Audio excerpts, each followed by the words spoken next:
Hi, welcome to Metaverse Brands. I'm your host, Stephen DiPianco. Today, we're welcoming Ridley Plummer from the Australian Open.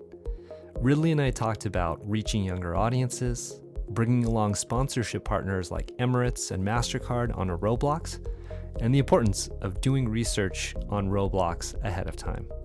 But before we get started, just want to thank everybody who continues to listen and share their feedback. Really appreciate it. If you're liking this episode, please be sure to rate it, review it, and if you want to keep up with new episodes, be sure to sign up to my newsletter on my website, metaversemarcom.io. All right, let's jump into my conversation with Ridley. All right, welcome to the podcast, Ridley. Thanks for being here. Thanks for having me. Awesome. So just to sort of set the stage, if you could just share, what do you do? Where do you work? And just a little bit about yourself. Yeah, it's great to be here. So I'm Ridley Plummer. I head up all things NFT, Metaverse, cryptocurrency, and more generally Web3 at Tennis Australia and the Australian Open here in Melbourne, Australia. I've been in the role for around 16, 17 months now, and it's certainly been a journey, I think, where we're exploring a really new space with Web3 and all the great things that come with it. And we're going to have some great discussions today about our Roblox activation called AO Adventure. Awesome. And so, tell us more about what you did on Roblox. What is AO Adventure? Roblox was a really great opportunity for us to extend the Australian Open into an entirely new audience that we haven't really spoken to a whole lot in the past. And this audience is generally right now an under 18 audience. We know the majority of the players on Roblox are filling that category right now. And in Australia, we talk to that audience really well. When you're at school, you get a tennis racket put in your hand when you're 10 or 11 years old and you play hot shots at school. But for an international audience, they're familiar with tennis, but they may not be familiar with the Australian Open as an event. So Roblox was a great opportunity for us to engage with that younger audience through a medium that they were very familiar with. So we came up with AO Adventure, which essentially is a replica of the Australian Open in a virtual environment in Roblox, where players can go in and engage with the sport of tennis and the Australian Open in a familiar environment that they're used to playing in and exploring. So we wanted to make sure that AO Adventure, I guess, harnessed and encompassed some of the great things that happen at the Australian Open, whether it be the kids' ballpark or the ability for people to get into Rod Laver Arena or explore Grand Slam Oval, the cityscape of Melbourne right behind the precinct, which make the Australian Open so unique. So I think as we saw the opportunity to explore the Roblox platform and continue to build out into the future, it's a great opportunity for us to continue to engage with this audience on a very global basis. Yeah, that makes a ton of sense, being able to reach new people beyond sort of your physical space. As you talk about that experience, and I had a chance to check out the AO Adventure myself and enjoyed it. I'm just curious, because you're talking about kind of recreating the physical experience, right? Like in this virtual environment and in these places that younger audiences are used to being in. I'm curious, what were the maybe emotions that you were trying to translate from, being there in the physical world to the virtual world? Did that even come up, and what was that like? That's a great question, because we always talk about the Australian Open being more than just a tennis tournament. We talk about it being a celebration or a festival of sport and entertainment. And so much in a way that the Australian Open could realistically exist without the tennis being played in the precinct. There is so much happening beyond the courts. So whether that be music, entertainment, food, shopping, the kids' ballpark area, the opportunity for fans to explore the huge precinct that is Melbourne Park, we want to, I guess, impart a little bit of that experience into these virtual environments as well, and sort of, I guess, give the gamer or the player or the explorer that sort of sense of emotion of this is an adventure beyond just tennis. So in all of the, I guess, in real life and in all virtual environments and games that we create, we want that emotion to come through. We want people to get the, I guess, that experience that is beyond tennis that a consumer gets when they're at the Australian Open as well. Very cool. Very cool. And so this was your first time venturing onto Roblox. You ended up working with the gang as your development partner. So how did you go about finding a development partner, and why did you end up choosing the gang? The gang were fantastic to work with. First of all, I need to sort of give a big shout out to Marcus and the team there at the gang. They were brilliant in sort of, I guess, understanding what we wanted to achieve through the project, and then I guess using their expertise and their experience in creating games using the Roblox platform. And I think when we first looked at who we should be working with to create the game, uh, the game was really a no-brainer in that sense. They'd worked on so many, I guess, branded activations like um, Vans World or Gucci Town, Wimble World, FIFA World as well. So we knew that they understood how to work with a rights holder. We knew that the games that they'd created had had great success already, and they had the runs on the board, so to speak. So when we were working with the team there, yeah, we were really excited by what they were coming up with as far as ideas went. And it wasn't easy because we're on the other side of the world. We're in Melbourne and they were in Stockholm for the most part. And so a lot of early morning calls and a lot of late night calls. But it was a great working partnership because we would get up in the morning and see the fruits of their labour overnight, and then we'd get back to them with some feedback, and then they'd work through our night again, and then we'd wake up and do the same thing again. So it was a really nice 24/7 environment that we worked in for about 3 months to get the game up and running. Wow, yeah, that's quite a spread of time zones you had there. Yeah, yeah, that's definitely there. They definitely have a track record, as you said, have had success with top brands. So that makes a bunch of sense. So as you were getting started, as you were planning this out and looking to enter the platform, what would you say in advance were your goals and objectives for bringing the Australian Open to Roblox?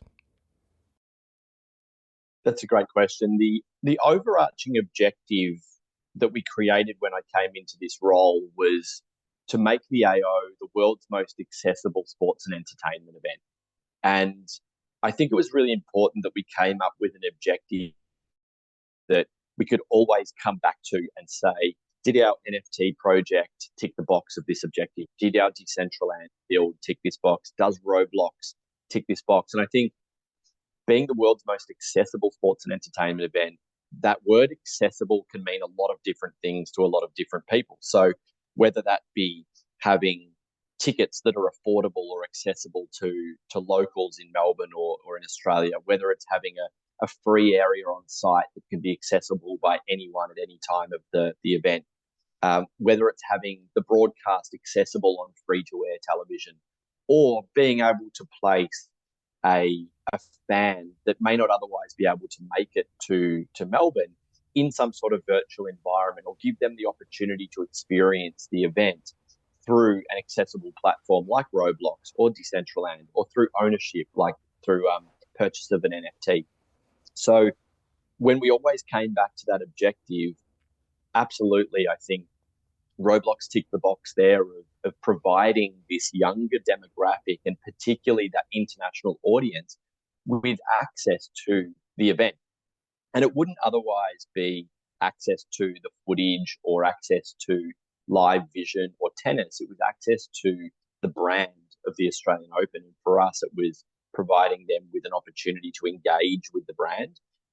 We wanted also to target that very international audience because we want them to become familiar with the brand. So ideally, down the track, when that younger audience is old enough to make their own decisions about where they travel in the world and what events they want to go to, the Australian Open should be up the very top of their bucket list, along with some of the other great local events that they may want to travel to. And if they've had a great experience in AO Adventure when they were growing up, if that can influence them to maybe decide to one day come to the Australian Open, then that absolutely achieves our KPIs and objectives.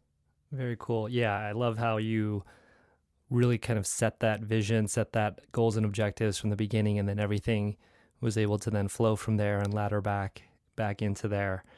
Again, back to this, just again before even launching, right? As you're building, as you're figuring out what you're going to do on the platform, how did you think about sort of KPIs? So this is, you haven't launched anything yet, but how much did you discuss KPIs, think about those, and was there anything that, in advance that you thought was going to be very important for you? There's three sort of main KPIs that I work towards in my role. There's audience, and that's generating new eyeballs for the sport, or Mm-hmm. generating new audience that will maybe one day come through the gate. Innovation is obviously very hard to measure, but when we talk about Web3 and NFTs and Metaverse and Roblox, etc., innovation is always at the core of what we want to do there.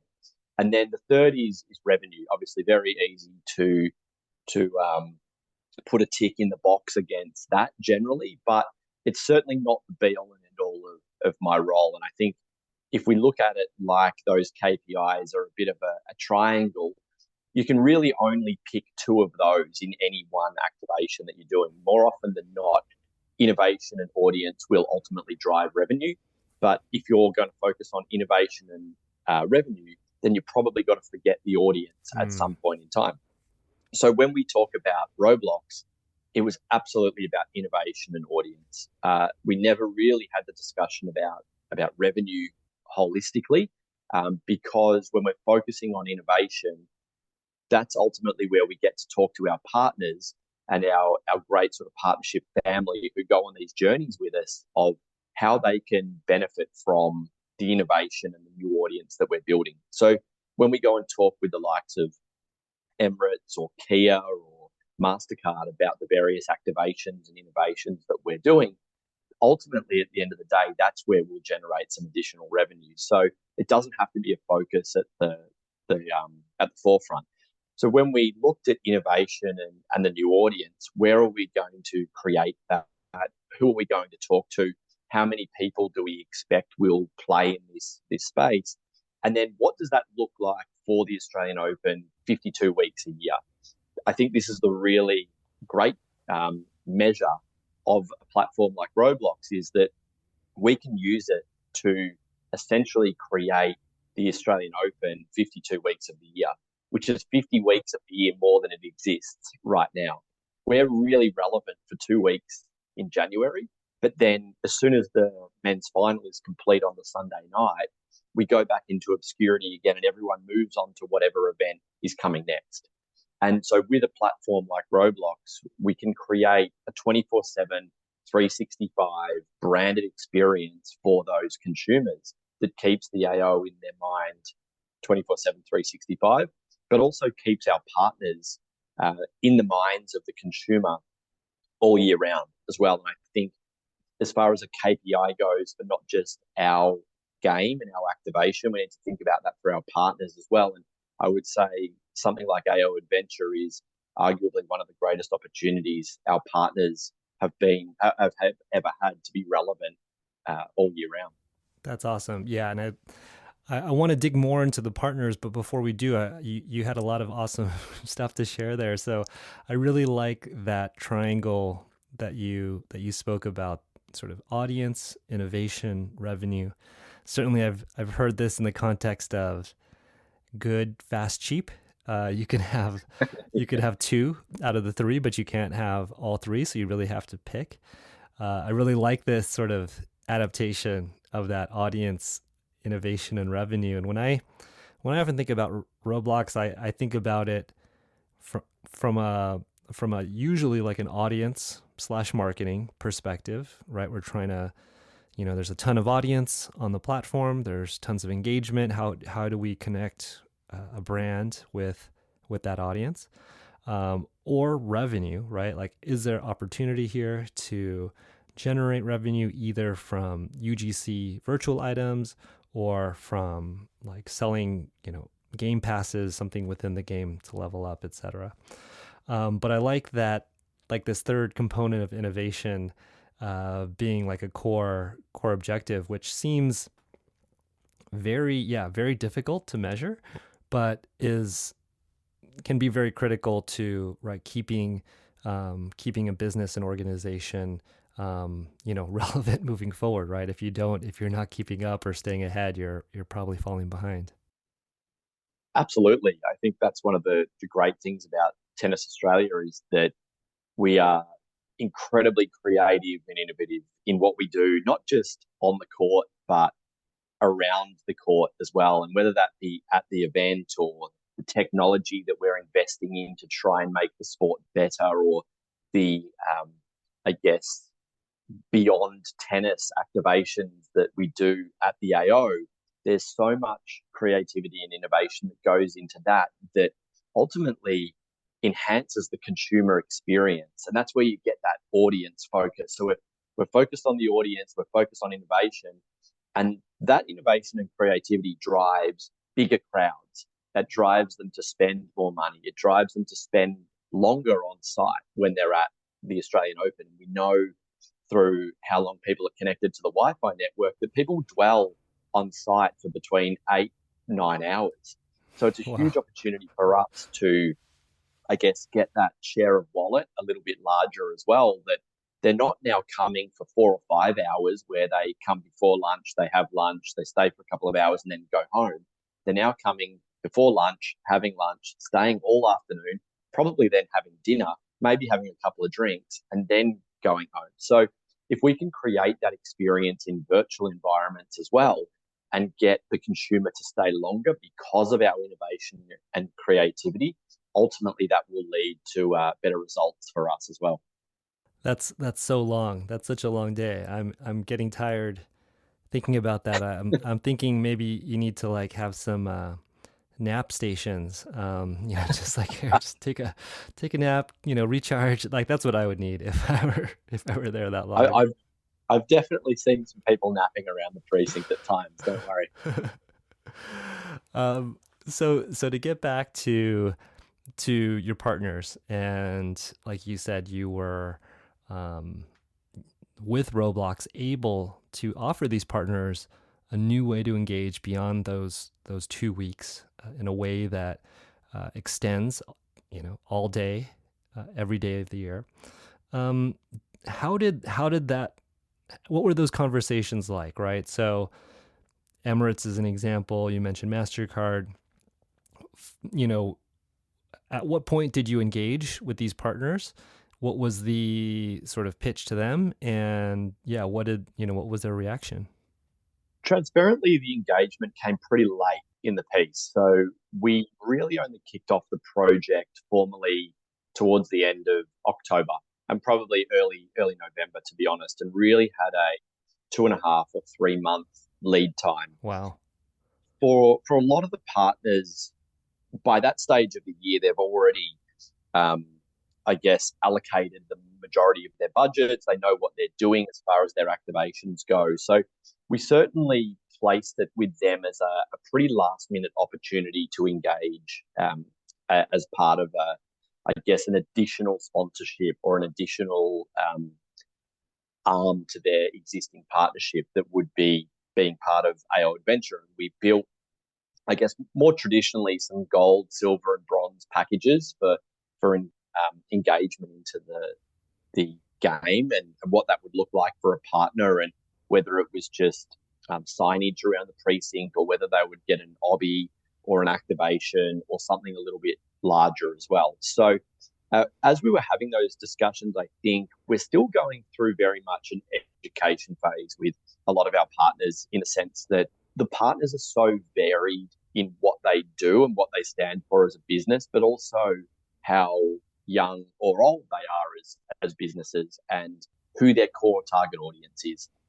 And so obviously with the AO, we have a number of alcohol sponsors, for example, Right. which we can't place into Roblox. But then we have a lot of other great sponsors like Emirates and Kia and Ralph Lauren and MasterCard, who absolutely we can bring into Roblox. But much like what we talked about earlier, we need those activations to be content. We need them to be exciting. We need them to be engaging for a consumer. They're not just advertising. We treat the partners the same way on site as well. If you're a partner and you have an activation at the AO, it has to be engaging. It has to add value to the consumer experience. And so we thought about this exactly the same way with AO Adventure, that if we're going to have a partner coming on board, whatever they activate in the space has to add value to the consumer experience.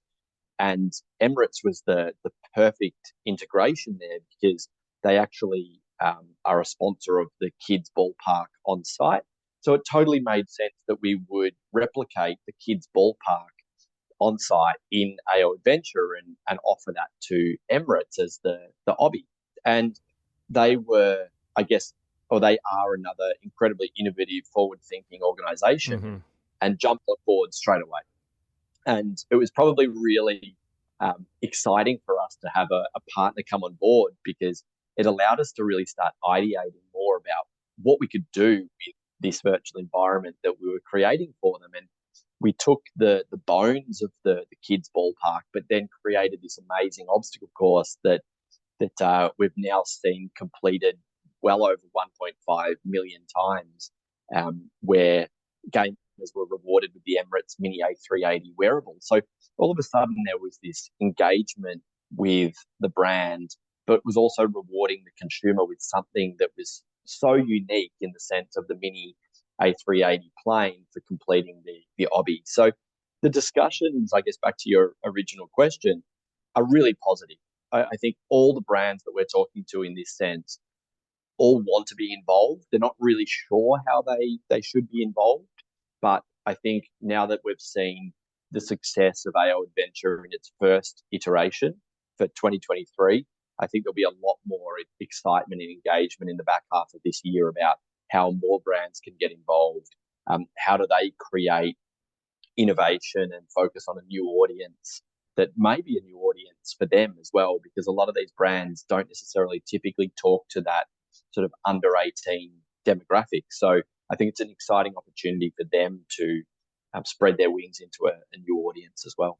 Yeah, it's so interesting that so by and large, I imagine for a lot of companies that I speak to, yeah, there's just so much education, right, that needs to take place for people to understand Roblox, the platform, the audience, the opportunities there. But by being an early mover in the space and having a partnerships sort of arm to your business, that you've then had to become an educator yourself. You're not having to not only just learn, but then you turn around and educate other people and bring them along for the ride. That's so interesting. It has honestly been, yeah, a real education phase, and not just, I guess, for myself learning more about the platform and where the opportunities exist, but then taking my colleagues on the journey Mm, as well, and sort of, I guess, talking to the business development team and the marketing partnerships team and the rest of the commercial team around where the opportunities in the platform lie, and then how they should be talking about it with their contacts and connections at these various partnerships. So, yeah, absolutely. There's a lot of education, but I think being early sort of allows you to learn, but it also allows you to make some mistakes as mm, well. I think we shouldn't be afraid of trying new things that may not quite be right, because I think at the end of the day, you're going to learn a lot, and you'll always learn more from the mistakes that you make than what you get right. I think everyone will happily pat you on the back when everything's going right, and you're riding that wave, but where the real learning comes in is when you make sort of mistakes and get things wrong, and that's where you go, well, we've got time now to focus on how we make that better next time, or how we integrate that partner better, or what we should do differently. But also, we're in a unique environment here where something like a Roblox platform or Decentraland or Web3 or Sandbox, whatever it happens to be, they're innovating and evolving every day. And you need to be very malleable in the way that you use these platforms, and you need to be flexible in the way that you can change direction at any given time, because you could wake up tomorrow and the platform has entirely changed, or there's an entirely new demographic engaging with it that you need to adapt for. So, yeah, I think that having that opportunity to not just educate but also learn yourself, but at the same time, is really important.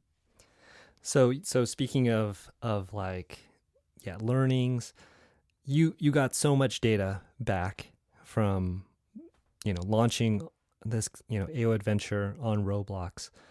What of that data was like the most surprising to you, whether it was about the players, whether it was about their geography, engagement, or the free items you gave away? What sort of the data really stood out to you?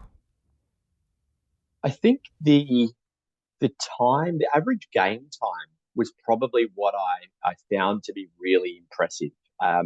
I know we touched on dwell time earlier on around the site, and that being well up into sort of the multiple hours. I think we expected gamers would probably play for maybe 3 to 6 minutes. I think that would have sort of been an average exploration, but we actually had dwell time of around 15 minutes. And I think that was also because we created a number of things for the players to do. And whether that be playing tennis, or whether it be trying to complete what was a relatively challenging obstacle course, or completing what was also a relatively challenging um, treasure hunt. I think gamers were spending a lot of time completing those, but they would have given up if the rewards weren't great. And I think that's really what created that mentality of, I've got to get this finished, because you know what, I really want that Emirates A380 plane, or I really want the koala backpack, or I want the AO surfboard. There was all these great products that we created as UGCs that rewarded the consumer for their effort. And I think that was really important, that it wasn't always just a badge. There was some sort of reward for effort that came at the end of the day. I think the other great stuff for us was purely the location of the users. And some of the main locations that we had were the USA, Brazil, Philippines, Russia, South Korea. Australia was actually down in 15th, and the Australia New Zealand region only made up 2% of all users, which is really exactly what we wanted to achieve. We wanted this to be attractive for a global audience, not just an Australian regional audience, because like I said at the start, we already talk to this audience really well. Mm-hmm. Um, and then as we touched on earlier, the Emirates stuff, we had well over 1.5 million, or we currently have well over 1.5 million completions of the Emirates obstacle course, which I think was just absolutely brilliant. And for a brand like Emirates to have that much direct engagement with a younger consumer and younger demographic from all over the world is a huge achievement for them as well. And we've spoken to the team on a number of occasions, and they're absolutely stoked with the results, and so much so that they're exploring sort of what the Roblox opportunity looks like for a lot of their other partnerships that they have around the world as well. That's very cool. Yeah, such a win for both of you. It's like, you know, Australian Open wins, your partner Emirates wins. That's such a great scenario. And I believe I told you before that I was not one of the completions of the obby. I tried multiple times, and I am very terrible at obbies, but I really wanted that plane. Someday I'll get there. But it is. I remember also the koala. Now that you mention it, seeing the koala backpack, those items were really really strong, and uh, sort of second to last question. So specifically about those items, how did you come up with those items? Did you have a good sense of what would be popular or successful, or was it just like guessing? Like how did that come together?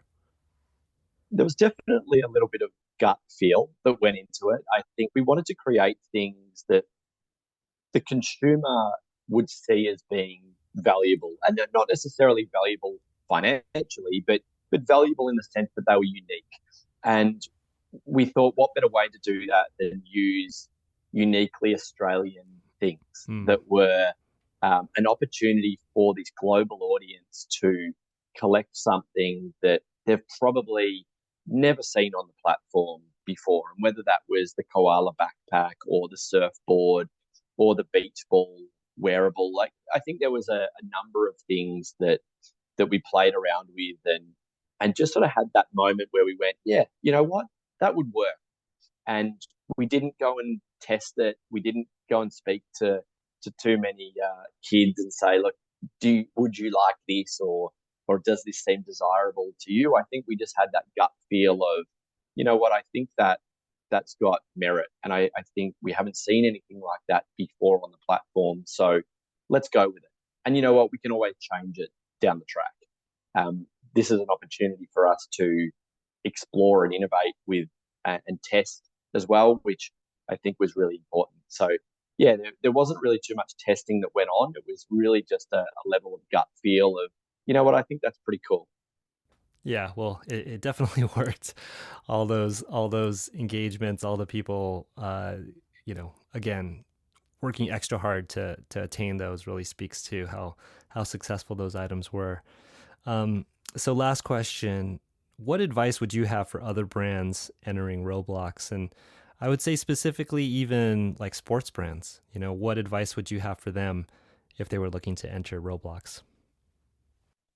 Well, this is a great question because there's so many different things. I think that the number one is probably do some research. I think find out more about the platform. What can you, where is the benefit for you as a brand? Where is the benefit for the consumer for you entering as a brand? Then, whether it's a rights holder or a partner of a rights holder, or a league or a governing body or even a team, I think there's so many different opportunities for them to create value for themselves and the consumer through the platform. And then I think working with an organization or a developer or a builder who has experience in creating for a brand. So whether it be the gang or a number of partners like the gang, I think having someone that understands how rights holders work and what their objectives are of using the platform, I think is a great test of understanding. And I think when we spoke with the gang originally, they told us exactly how we should be building the platform and the game and what we could use to measure different things and how we could give, I guess, benefit and badges and rewards for completions and understand how many people were playing tennis, how many people were playing tennis 10 times, 25 times, 50 times, what that looked like for us to sort of gauge an understanding. So I think absolutely research, educate yourself, talk to partners, talk to brands, talk to staff in the team, because I can guarantee that anyone listening to this that is thinking about should our brand or should our team or should our league enter this space, you will absolutely have staff who have kids who are playing Roblox. Go and talk to them. What are they loving about the game? Like, we know that games that have returnability have so much engagement right now, whether it be um, pet adoption or maintaining a house or an understanding or coming back to challenges every day. I call it the Tamagotchi model of how do we get consumers to come back time and time again. That could be really relevant for a lot of brands or a lot of sporting leagues in that sense. So Mm. I think understanding the consumer is really important as well before just jumping in as a brand, because so often we understand our brands and our partners' needs so much, but we kind of neglect the consumer at the other end. We're talking about a very savvy consumer here as Mm. well that will often see through what is just advertising or a branded activation if they're not getting any inherent value from the actual product. Yeah, absolutely. I love that as someone who, you have a focus on broadly on Web3 and NFTs like that, that your advice is do your own research. Yeah, absolutely. Awesome. So thanks so much, Ridley. This was a really great conversation. Loved all the points that you covered and how we were able to go super deep in a variety of areas. For people who want to follow you or learn more about the Australian Open, what's the best way for them to do so? You can follow along on LinkedIn. I think you won't have any trouble finding a name like Ridley Plummer on LinkedIn. So feel free to connect or follow along there. And if anyone wants to know any more about the Australian Open, um, you can tune in January or visit ozopen.com. Great. All right. Thanks so much, Ridley. Awesome. Thanks for having me, Steve. Thanks again to Ridley. So, for me, the key takeaway from this conversation was really what Ridley said at the very end about doing your own research, really understanding Roblox, understanding what's popular there, who are the players, talking to those other coworkers who you have whose kids might be on the platform, really understanding it so that your brand can succeed on the platform. You really have to know what you're getting into, and I really thought that was really great advice. All right. Thanks so much for listening. If you're interested in finding out more, keeping up with me and what I'm up to, I'm Steven DiPianco. You can find me on LinkedIn. You can also check out my company, Metaverse Marcom. We help entertainment and sports brands enter Roblox with strategy, innovation, with a special focus on UGC virtual items. Our website is metaversemarcom.io. There you can sign up to our weekly newsletter where we publish our research on the top brand activations on Roblox. All right, thanks so much. Until next time, I'll see you in the metaverse.